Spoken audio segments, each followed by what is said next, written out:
وإذ أخذ ربك من بني آدم من ظهورهم ذريتهم وأشهدهم على أنفسهم ألست بربكم قالوا بلى شهدنا أن تقولوا يوم القيامة إنا كنا عن هذا غافلين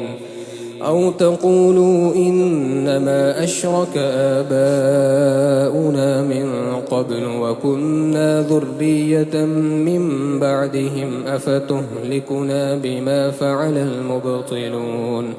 وكذلك نفصل الآيات ولعلهم يرجعون واتل عليهم نبأ الذي آتيناه آياتنا فانسلخ منها فأتبعه الشيطان فكان من الغاوين ولو شئنا لرفعناه بها ولكنه أخلد إلى الأرض واتبع هواه فمثله كمثل الكلب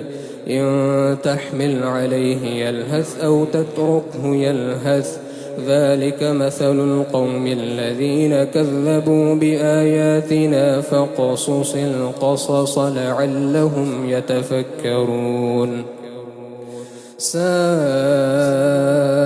مثلا القوم الذين كذبوا بآياتنا وأنفسهم كانوا يظلمون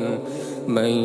يهد الله فهو المهتدي ومن يضلل فأولئك هم الخاسرون ولقد ذرأنا لجهنم كثيرا من الجن والإنس لهم قلوب لا يفقهون بها ولهم أعين لا يبصرون بها ولهم آذان لا يسمعون بها أولئك كالأنعام بل هم أضل أولئك هم الغافلون ولله الأسماء الحسنى فادعوه بها وذروا الذين يلحدون في أسمائه سيجزون ما كانوا يعملون وممن خلقنا أمة يهدون بالحق وبه يعدلون